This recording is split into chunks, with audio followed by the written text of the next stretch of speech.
buenos días a todos los que ya se encuentran allí conectados en esta preciosa mañana de lunes que hoy el Señor nos permite compartir como siempre.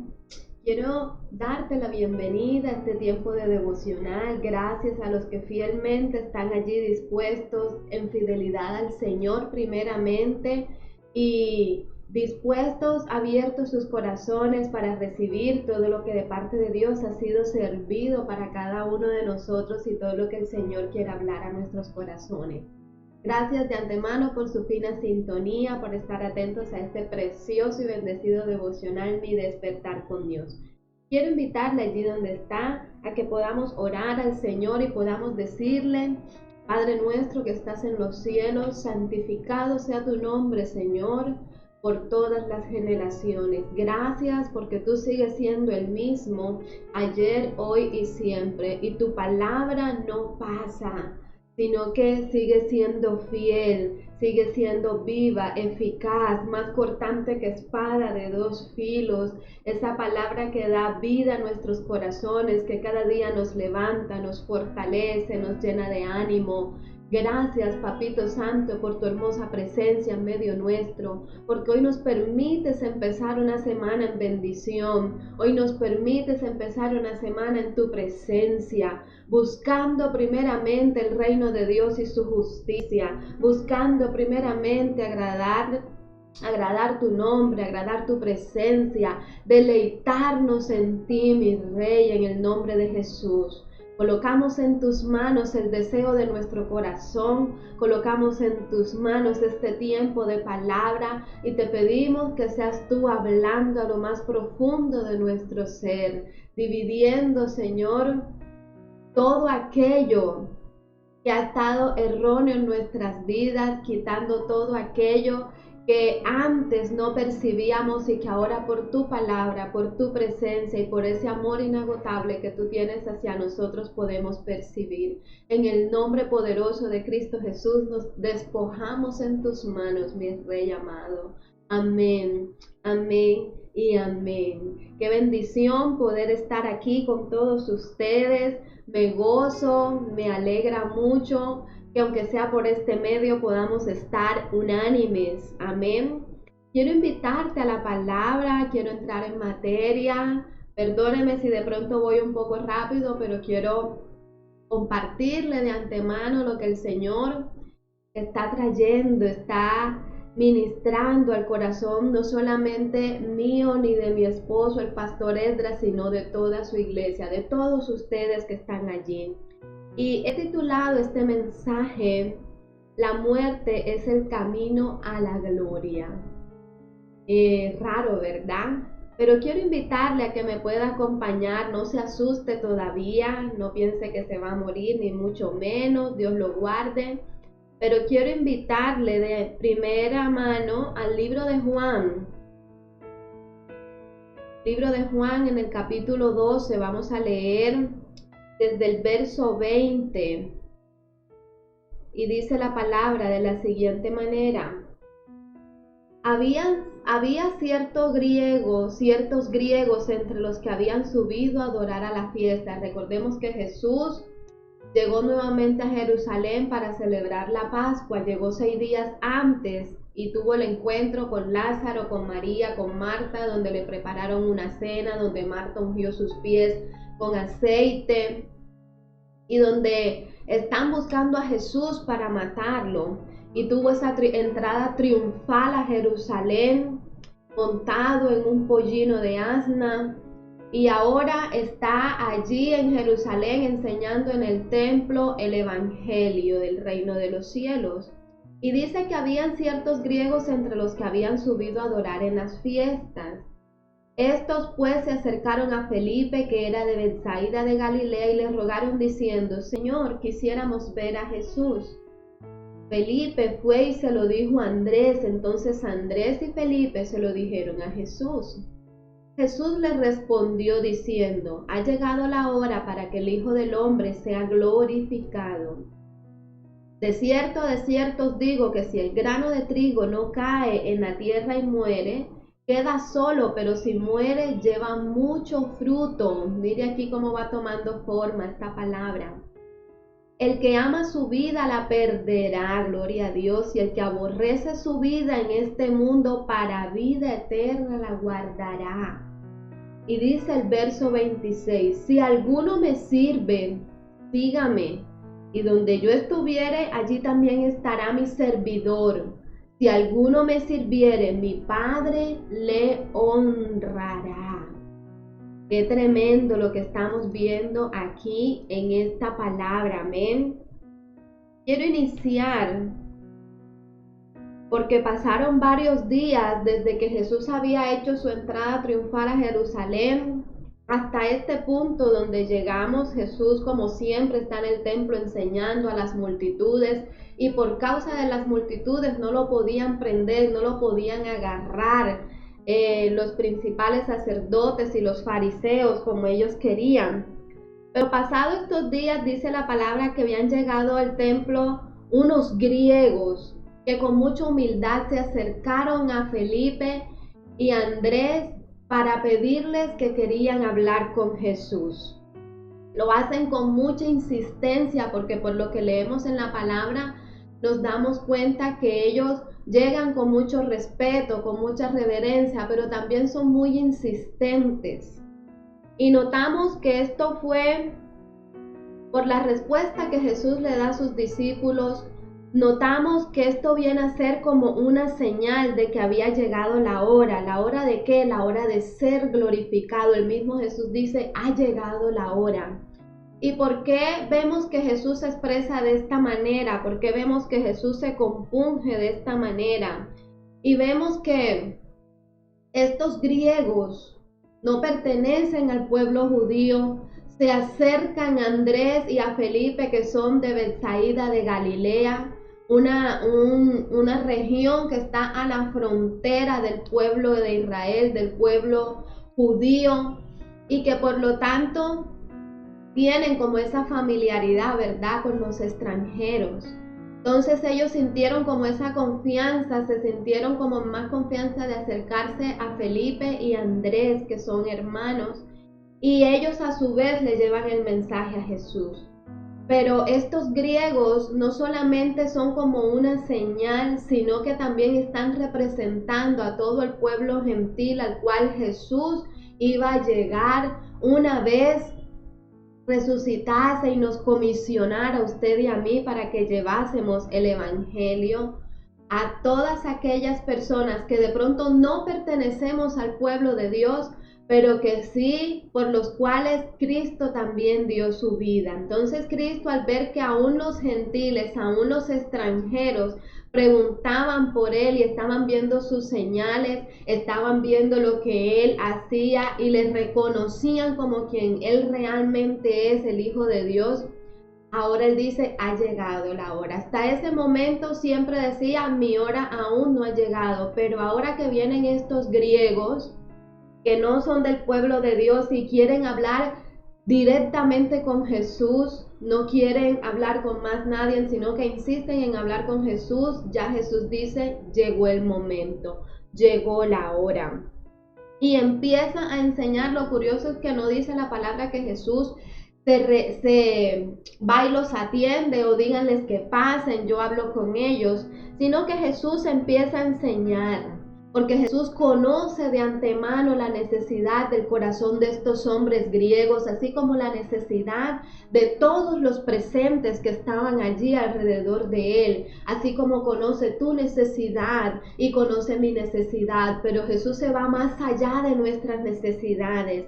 Él se va a la raíz de nuestros problemas y dice que el problema principalmente la raíz viene del corazón del hombre, del corazón suyo y el corazón mío. Y él empieza a enseñar de acuerdo a esta necesidad, no solamente para que estos griegos recibieran respuesta de lo que estaban buscando en Jesús, sino también para enseñar a los discípulos, para enseñar a todos los que estaban allí, atendiendo a las enseñanzas de Jesús, valga la redundancia, de todos los presentes.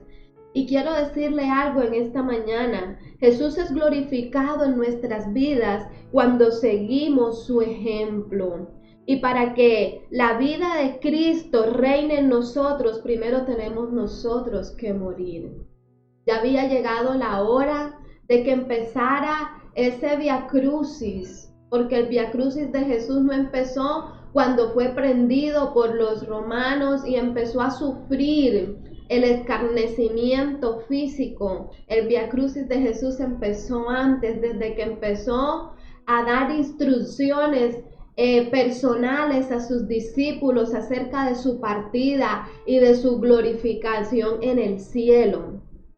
Y él dice, ha llegado la hora, ha llegado el momento de que yo sea glorificado, no solamente porque voy a subir, porque voy a ser crucificado y voy a resucitar y voy a ascender a los cielos, sino que yo también quiero ser glorificado en el corazón de todos aquellos que me reciban y crean en mí, dice el Señor en su palabra. Y a eso también se está refiriendo el Señor, hablando con un doble propósito, hablando de su crucifixión, de su muerte y de su resurrección, pero también hablando en la vida espiritual de cada ser humano que iba a ser salvo, que iba a ser redimido y que iba a ser levantado por esa obra poderosa de la cruz. Y vemos en el verso 24, vamos a ver con detenimiento y que usted me pueda seguir rápidamente en esta preciosa mañana. Dios nos dé el tiempo, ¿verdad? Me encanta porque dice el verso 24, de cierto os digo, que si el grano de trigo no cae en la tierra y muere, queda solo, pero si muere, lleva mucho fruto. Dice, si el grano de trigo no cae a la tierra y muere. Aquí nos está hablando de dos cosas, ¿verdad? El grano de trigo debe caer a la tierra, debe ser enterrado, debe ser sembrado, ¿verdad? Es enterrado para que muera, y cuando muere es que empieza a salir esa raíz que va a empezar a dar vida a una planta, y esa planta va a empezar a dar frutos. Y es un fruto como bueno, abundante, agradable, vistoso. Jesús hace referencia a esto que es algo natural, como la semilla de trigo que es enterrada, es sembrada y muere, y para poder vivir, al hecho de que las semillas solo pueden producir plantas y frutos si previamente mueren en la tierra. Si la semilla no muere en la tierra, se pierde, queda sola, queda sin fruto. No produce ni raíces, no produce ramas, no produce plantas, no produce frutos, no produce nada. Y dice, queda sola. ¿Y cuál es el principio que el Señor nos está enseñando aquí?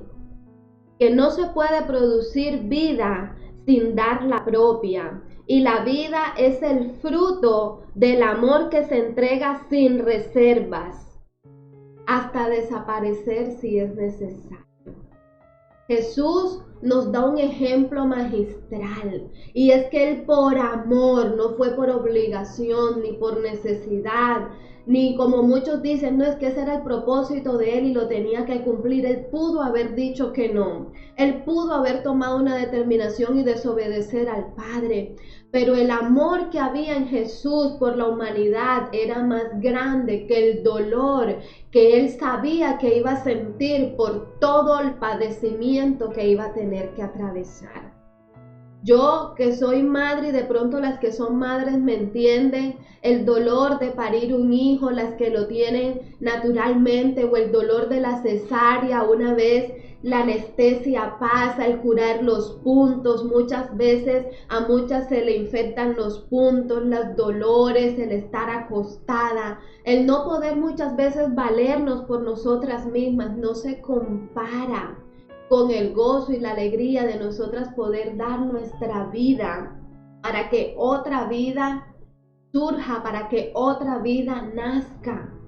Y Jesús por amor dio su vida. Jesús por amor soportó la cruz. Jesús por amor cargó nuestros pecados hasta el punto que llegó a sentirse abandonado por Dios, porque al estar con pecados, la comunión que él tenía con Dios automáticamente estaba siendo truncada, estaba siendo quitada por motivo del pecado. Pero dice la palabra que él se levanta el tercer día de los muertos. Y aquí nos está enseñando cómo nosotros debemos también aplicar esto a nuestras vidas. Porque Jesús tuvo una muerte física, dándonos ejemplo para que tú y yo podamos también seguirle en esos pasos, en esas pisadas que Él de antemano dio para salvación tuya y salvación mía. ¿Y qué pasa? Que dice la palabra que queda sola, la semilla que no muere y no da fruto queda sola. Nos está hablando del egoísmo. El egoísmo es lo contrario al amor. Usted por amor está dispuesto a entregarlo todo, pero cuando usted es egoísta, usted no piensa en más nadie sino en sí mismo.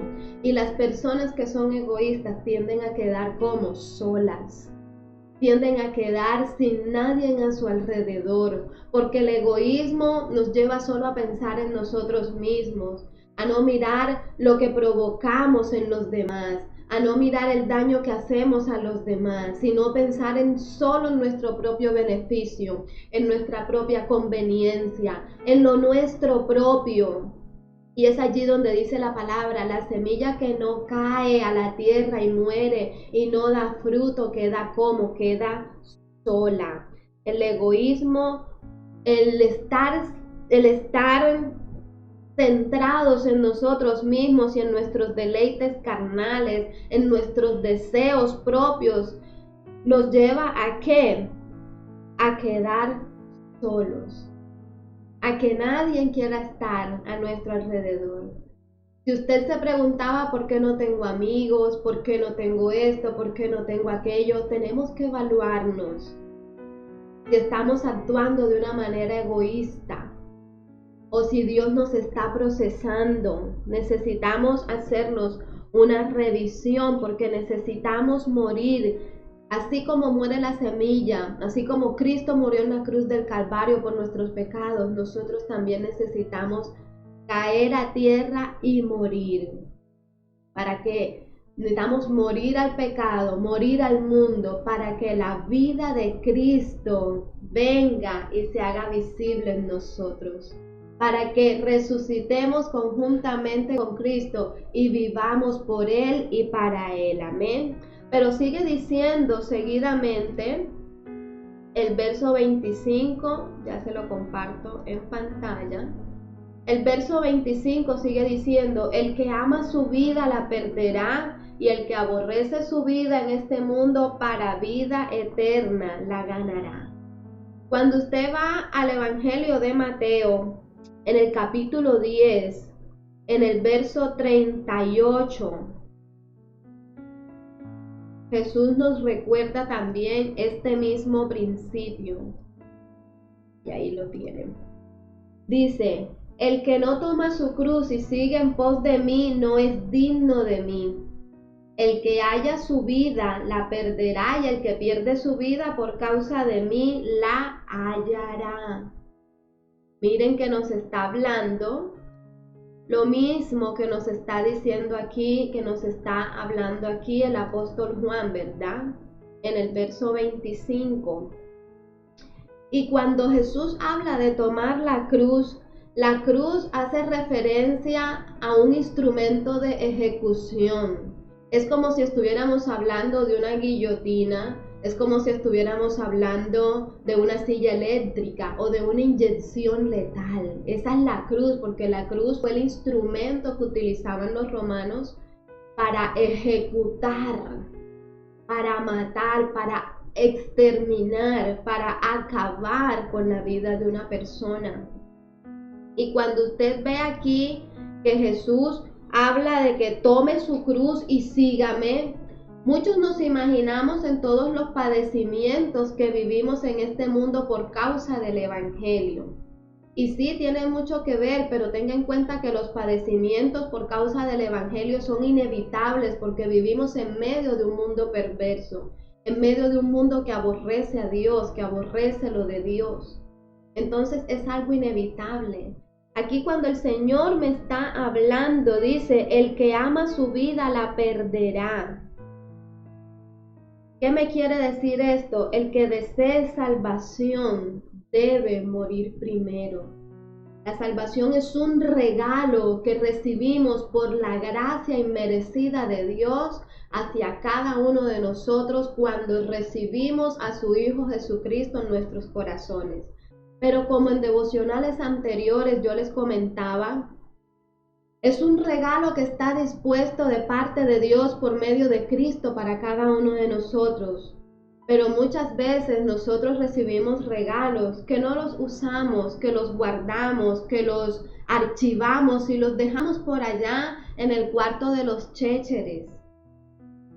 Cuando usted puede recibir un regalo muy grande, muy jugoso, un regalo muy bueno, muy bonito, pero si usted no lo usa, sino que usted lo deja ahí guardado y no le da importancia, ¿de qué le va a servir ese regalo? Cuando usted recibe a Cristo, pero no muere a su vida pasada, no muere a su viejo hombre, no muere a su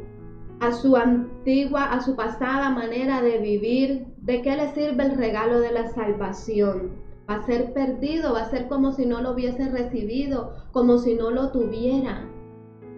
Cuando usted le regalan algo y usted no lo usa, usted no se lo pone, usted no lo disfruta, no lo practica, no lo ejecuta, no lo lleva a cabo, ¿de qué le sirve, verdad?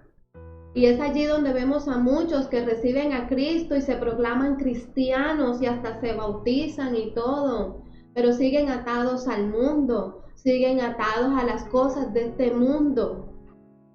No quieren someterse a la palabra ni a la voluntad de Dios. Y dice, el que ama su vida la perderá. Es aquel que deposita todos sus afectos en esta vida presente. Es aquel que ama todo lo de este mundo. Y dice, en esta vida presente marcada por los principios de este mundo, lo cual conlleva a la autodestrucción, lo cual conlleva a que seamos destruidos, a que lleguemos a un mal fin. Nuestro amor por Cristo debe llevarnos a olvidarnos de nuestros propios intereses para buscar los suyos. Y quiero hablarle aquí a aquellas personas que me están escuchando que dicen, no, yo estoy muy joven para servir al Señor. Y aquellas personas que tienen tantas excusas para no seguir a Cristo, es que mis hijos, es que mi esposo, es que la universidad, es que el colegio, es que los quehaceres de la casa, los oficios.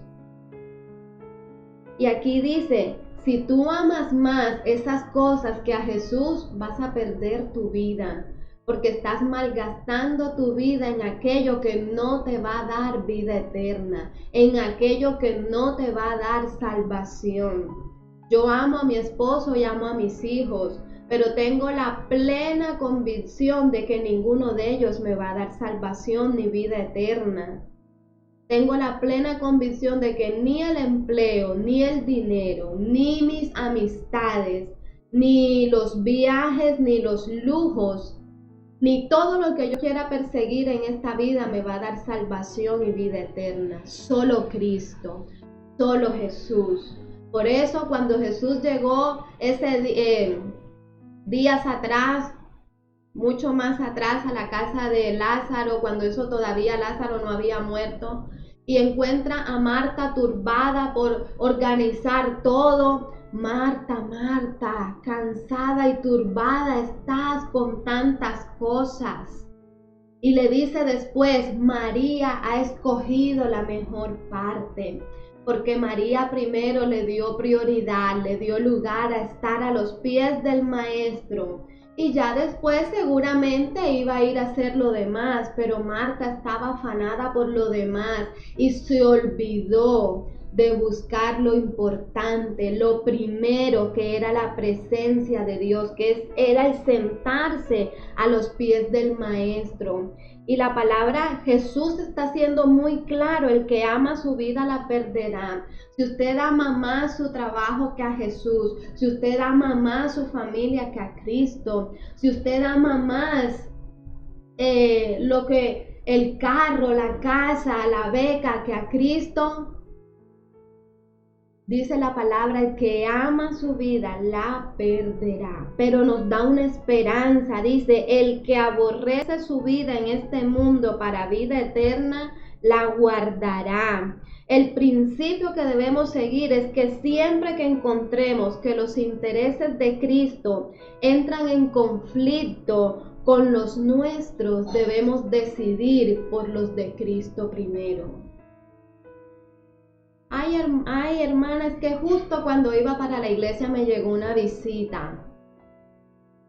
Hermana, yo cojo la visita y me la llevo para la iglesia, pero yo voy primero a buscar el reino de Dios y su justicia, y que lo demás venga por añadidura. Si esa visita me ama y me entiende y es temeroso también de Dios, no se va a enojar con usted, al contrario, le va a agradecer por bendecirlo y llevarlo a los pies de Cristo. Ay, hermana, es que el hijo, es que el esposo.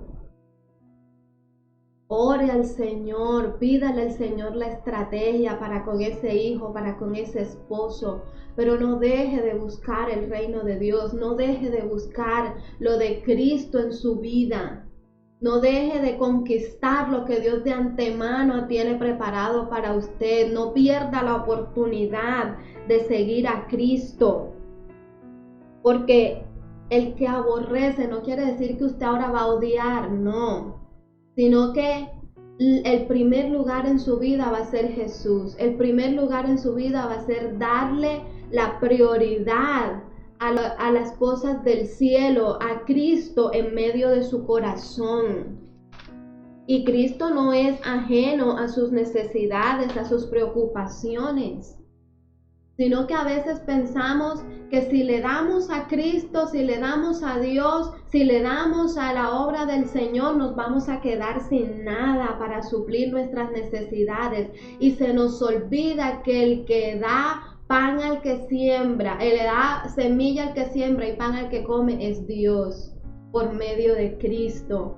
Se nos olvida que nuestro sustento viene de Jehová, que quien nos sostiene es la mano de Dios. Y cuando Dios nos dice que debemos primero nosotros dar, debemos morir a ese orgullo, debemos morir a la avaricia, al egoísmo, al pensar solo en nosotros y en pensar primero en lo que Dios quiere para nosotros, en lo que Dios pide de cada uno de nosotros. Porque si no, lo más seguro es que estemos perdiendo el tiempo, amado y amada que me está escuchando. Lo más seguro es que nuestro paso por esta vida sea en vano, porque ¿de qué sirve nosotros creer que disfrutamos esta vida si la vida eterna la vamos a pasar sin Cristo, apartados del Señor? Es muy triste, ¿verdad? Y es allí donde el Señor nos quiere llevar a reflexionar. Es allí donde Cristo nos quiere llevar a entender que separados de Él nada podemos hacer y que a quien primero tenemos que buscar es a Jesús. Recuerde que nosotros por la gracia de Dios hemos sido injertados a la vid verdadera que es Jesucristo, pero si no damos fruto que prevalezca para vida eterna, también podemos ser cortados. Y eso lo vamos a ir aprendiendo a medida que vayamos avanzando en este precioso evangelio. Y terminamos con el verso 26 para que podamos orar en esta preciosa mañana. Hay algo muy lindo que nos dice aquí la palabra, y es que si alguno me sirve, sígame. Dice, si alguno me sirve, sígame. Habla de seguir y servir. Aquí vemos claramente que no podemos servir al Señor, no podemos servir a Dios sin antes seguirle. Y obviamente habla del sacrificio y habla de la muerte. Nosotros debemos esforzarnos y ser valientes para morir para morir a nuestros pecados, para morir a nuestro egoísmo, a nuestro orgullo, a nuestra idolatría, a nuestra avaricia, para morir a todo aquello que el Señor no le agrada, al viejo hombre, y seguir a Jesús. Seguirlo, seguir y servir son una actitud de obediencia constante. Mire que no podemos servir al Señor si antes no le seguimos, si antes no vivimos una vida de obediencia. No es algo de solo los domingos en la iglesia, no es algo de solo cuando estamos aquí parados predicando su palabra, no es algo de solo mostrarlo a los demás, ser un ángel en la calle y un demonio en la casa. Mucha gente, ay, pero es que el pastor no me quiere poner a servir, pero es que el pastor no quiere que yo predique, y usted no se está dando cuenta que muchas veces es Dios quien no le permite a usted servirle porque usted no le ha seguido primero, porque usted no tiene una vida de testimonio, porque usted no es una persona que se sujeta a su palabra y a sus mandatos, porque usted es una persona que prefiere creerle a Dios a su manera y no conforme Él lo enseña en su palabra. Y muchas veces nuestra actitud siendo cristianos no es la actitud de un hijo de Dios. Hay mucha gente que siendo cristiana, que siendo hijos de Dios, viven amargados. Y una persona amargada destila groserías, es irrespetuosa. Es una persona que constantemente está con piedras en la mano para responderle a los que están a su alrededor. Muchas personas que son cristianas y dicen ser hijos de Dios viven murmurando de los demás, viven hablando chisme, viven causando contiendas, siendo manzanas de discordia. Creen que porque no matan y no roban y no fornican o adulteran, ya no están pecando, pero hay cosas por las cuales el Señor nos demanda también en su palabra, y es a que demos muerte en nuestras vidas a todo eso. Por eso el apóstol Pablo dijo, yo estoy muerto para el mundo, yo he muerto para las cosas del mundo. Para las cosas pecaminosas de la carne yo estoy muerto, pero estoy vivo para Cristo, estoy vivo para el reino de los cielos. Y dice, y donde yo estuviera, allí también estará mi servidor. Esta es una antesala a una promesa preciosa. ¿Y qué quiere decir esto? Que el nosotros poder identificarnos con Cristo, el nosotros poder seguir los pasos de Jesús, el nosotros poder aprender a morir a nuestra carne, el nosotros aprender a perdonar, a dejar atrás el pasado, a vestirnos de la salvación y de la libertad con la que Cristo nos ha hecho libres y a vivir por Él y para Él en esta vida presente, implica también que estaremos con Él en todo lo demás. Y quiero leer rápidamente en el libro de los Efesios, Efesios capítulo 2, verso 4.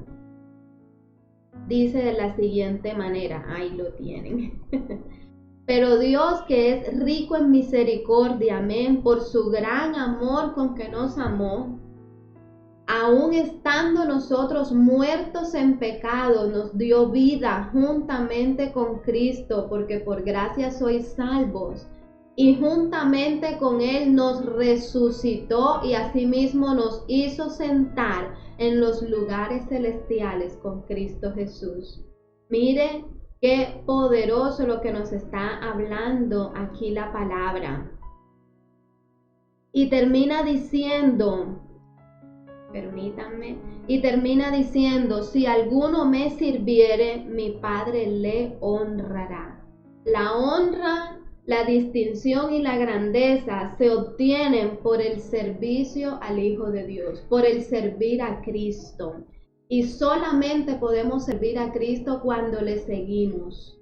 Muchas veces creemos que servir al Señor es solamente ser pastor, es solamente ser maestro, evangelista o profeta, o solamente estar en la alabanza, ir a hacer aseo a la iglesia o ser diácono.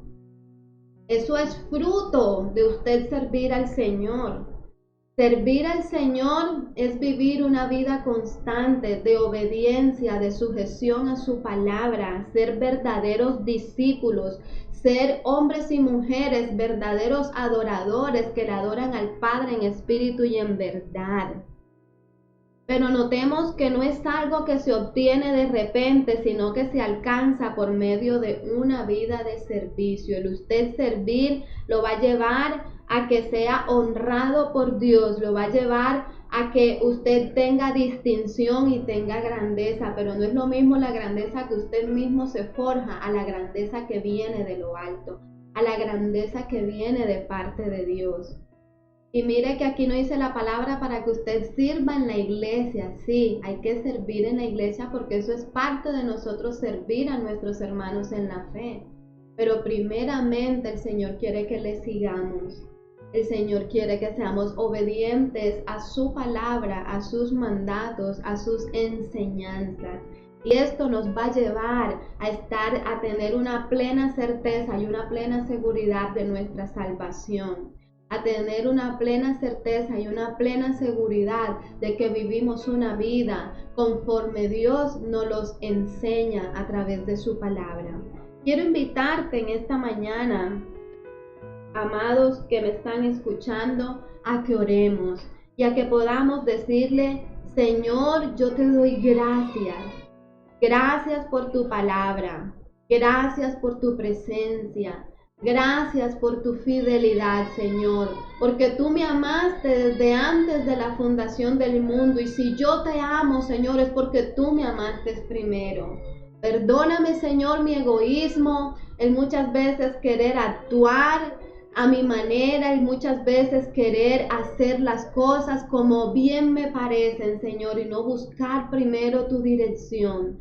No buscar primero lo del cielo, no buscar primero lo tuyo para mi vida, Señor. Hoy te entrego una vez más mi vida, mi corazón. Oro, me uno a la fe de mis hermanos que están allí conectados.